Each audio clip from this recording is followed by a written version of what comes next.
Welcome back to the channel, everyone, and welcome to all of the new subscribers to the channel. For those of you who don't know us, my name is Jackie. I go by T.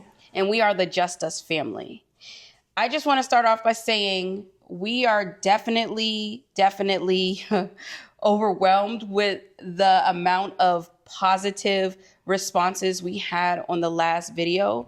As you know, if you have been following T and myself's journey, you would know that we have been through a lot. We don't usually talk about what we go through because, like we mentioned in so many other videos, we're not about that struggle culture. We're not about talking about the struggle. It just doesn't, yes, people go through hard times, but that doesn't necessarily define you, and it's not going to define your future. That being said, this video, we want to, number one, we want to address some things that might have been misunderstood or misconstrued or just miscommunication altogether if you didn't hear it in the last video. Because while we have been getting an overwhelmingly amount of positive, right, and we're focusing on positive, there are numerous comments that are just, downright rude. And then there's some where there's some questions. So we want to just clarify those questions before we get started.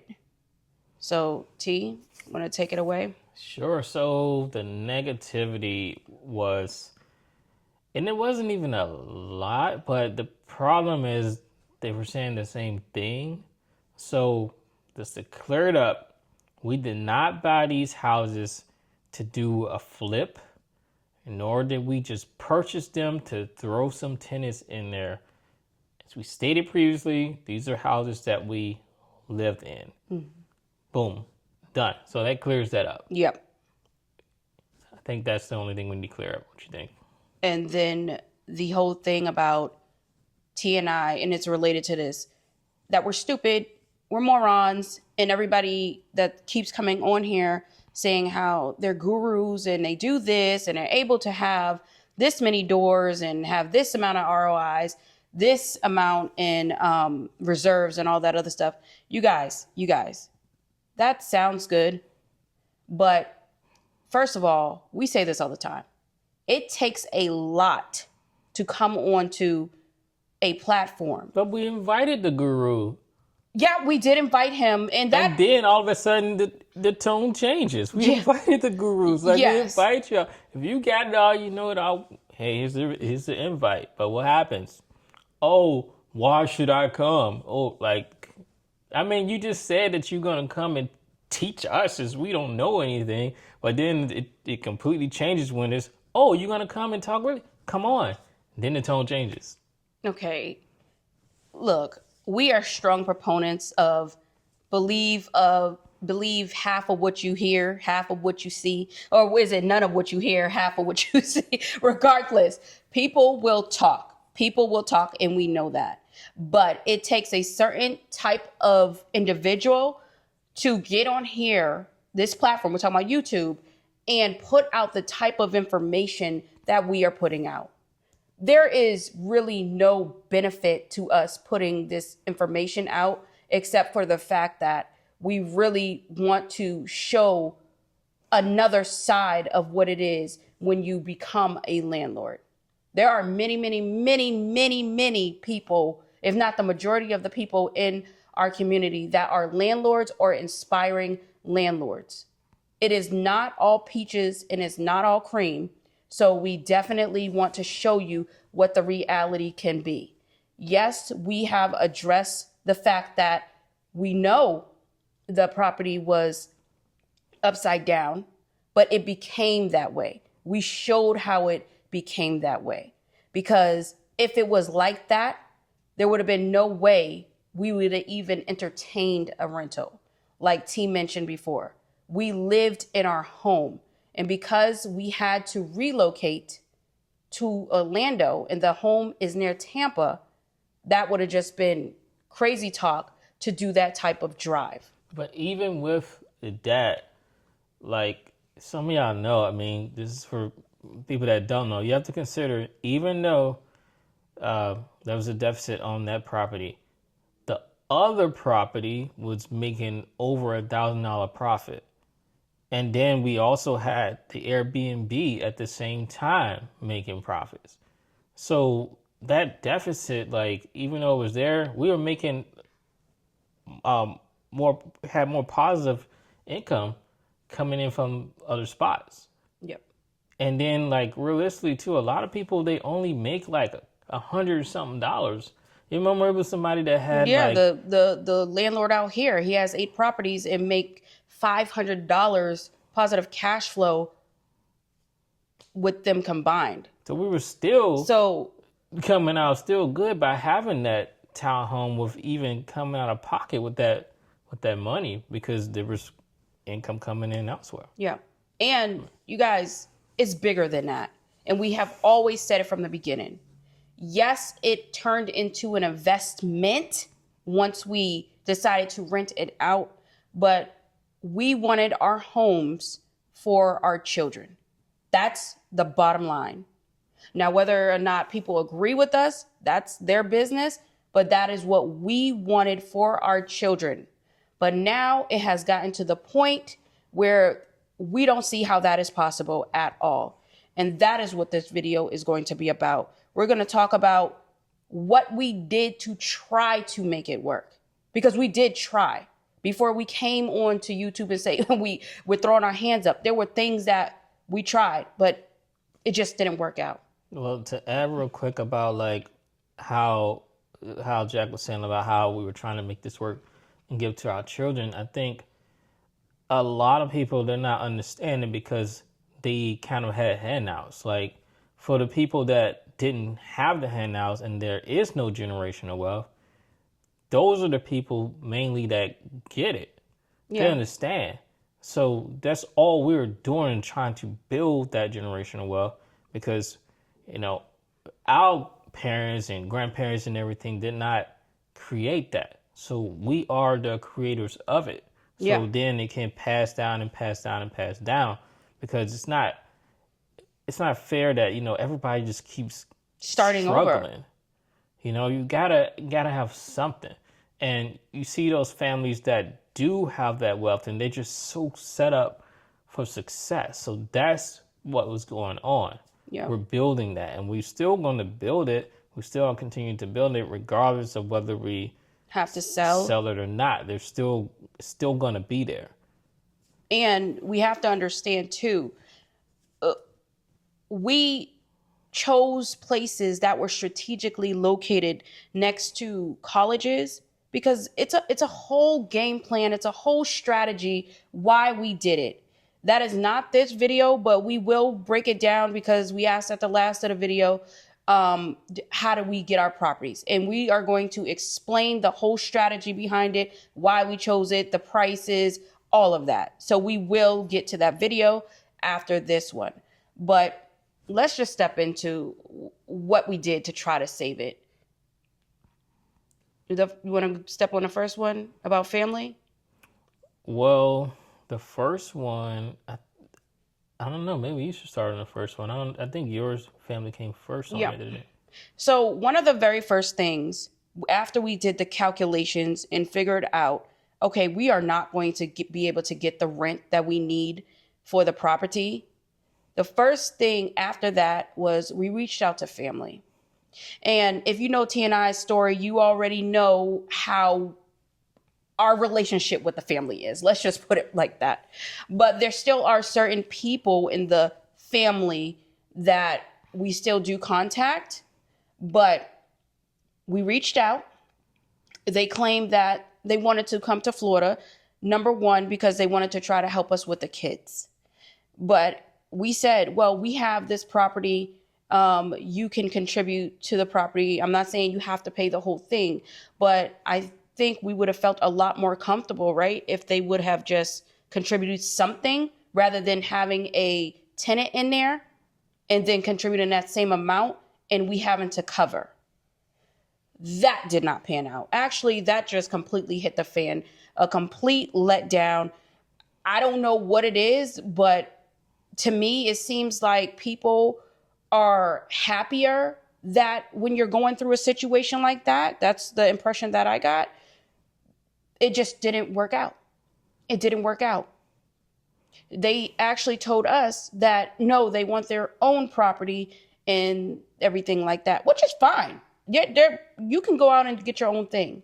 But this is what we talk about. Family does not work together in order to build something.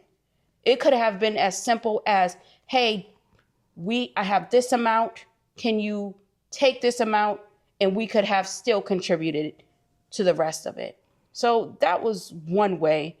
Very disappointing that we Yeah. tried to save. Then there's another family member who said that he was transferring down here because he just had to escape the environment for one, and wanted better for his kids. But that turned out to not work neither. He actually didn't even have a job to even transfer.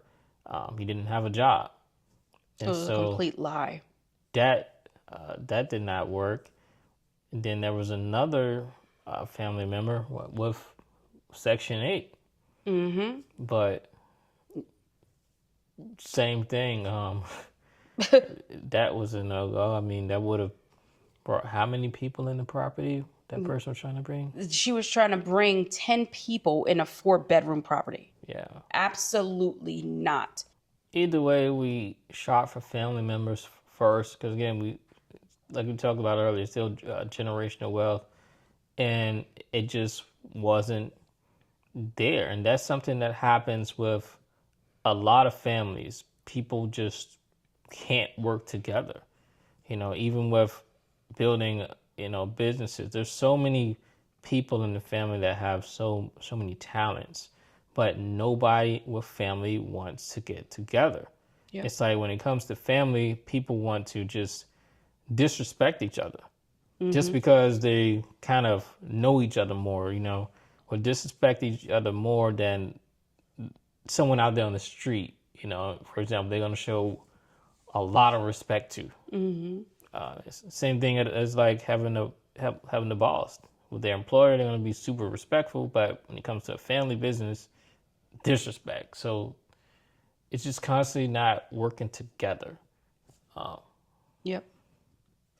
And then another way we tried was, of course, we looked at different lease options. Now, we stated in the last video that we are in a HOA. And anyone that knows anything about a HOA, there are plenty of restrictions. Now, before anyone say, well, I wouldn't have been in a HOA and all this other stuff, well, we chose to live in a HOA. And that's just what it is. We looked into short-term rentals. That's an absolute no. Then we went into midterm rentals because the property is located next to, I believe, like 4 major hospitals. That can't work because you have to have at least a 7-month lease. And most of those midterm rentals, especially when we're talking about nurse finders and things like that, that doesn't really attract a certain, amount of nurses to that. We're limiting our pool. And of course, the next one was, okay, maybe let's just do a furnished rental and increase the price of the home. That didn't pan out. Next, we tried, okay, well, let's try to get a higher price and see about the utilities, including utilities, because that's attractive. No, that didn't pan out either. So we've tried multiple options, and as of today, we still haven't received any hits. But how it looks right now, it doesn't look very good because we have already lowered it by how much now? 500? I don't know. Yeah. But just to backtrack to what the HOA, what Jack says, it has a lot of restrictions. So HOAs do have a lot of pros also. And that comes down to the option on if you want to do it or not. So for us, for example, with the HOA, people are going to take care of their properties. in non-HOA communities, like sometimes the grass is just super high, and y'all know, in Florida, grass super high, it's bound to come and everything like that, so grass super high. Then sometimes there's clotheslines in the backyard, parking all over the place in the yard, in the streets, loud music all night. So it's a lot of pros that do come with being in the HOA. So just wanted to add that about the HOA. So we did many different things. We tried out many different options, and this just wasn't, it didn't pan out how we expected it to be. The market 18 months ago is totally different than a market that we see right now.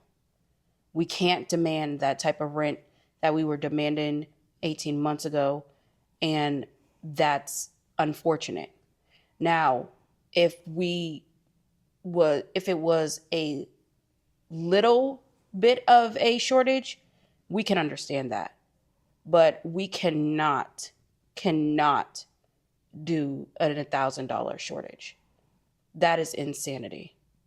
And it's way more than that, because we have to think about if the person destroys the property. And we have to have something in reserve. So, you wanted to add anything else? No, just on another note with that, you have to consider too, there's a lot of landlords who don't have any other income. That's it. They work the entire life, and they receive a small check every month. Very, very small check. And so this is it. They depend on their rental properties for income. And with the shift, it's like, can only imagine, how much it's hurting them. Yeah. It's just been so many changes, and it's like nothing's really guaranteed No. anymore. No. So, yes, it's a sudden bit of relief for us, but also it's a kind of sad moment as well, because obviously we worked very hard to get where we are, and it's just something that sometimes you have to make decisions in life, and this is just one of the decisions that has to be made in order for our family to continue to thrive. And anything else? Yeah, with the HOA, there are some communities that do Airbnbs and short-term rentals and everything in the Yeah. HOA. There's a community, for example, that's starting out there in Davenport, for example. We went to an area that was fully set up for Airbnb. They had the security guards at the entrance, The concierge to check you, to let you through and everything like that. So they're paying that security guard. You go to, what was the the building, community center. the community center, to get your keys. They hand you the keys, give you the rules, tell you what to do. Hey, what to put your trash out there in front. It's like fully set up to tell you which way to go to your property that you're gonna stay in. Show you all the amenities. Like, it's fully set up, and we were like, wow, this is nice. Yeah. They forward in this community with the HOA. So it takes probably like convincing with HOA, because it kind of boils down, I think, to like the board members willing to make a change like that. Because I mean, look at the times we're in. I mean, that's more, at least there's more of an income option with just being flexible like that towards landlords. And even over there, it wasn't like it was an expensive HOA. Yeah, it was like $230 a month. It was like $230 It was like, a wow. month. Because we was thinking about, after we seen it, we were thinking like, oh my goodness, we need to buy over here. And it was fully set up. Fully set up. Like, you would have never known, like, even the trash pickup from the houses. Like, all the houses have valet trash pickup. It was really nice. And the cool thing about it was an integration with the people that live there full time. And all of the transient people. So, and everyone was getting along pretty well. So, like T mentioned, it's definitely an understanding, but it doesn't happen like that everywhere.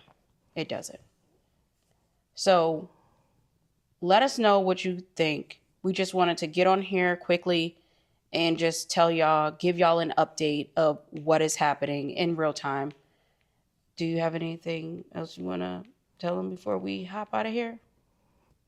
Nope, that's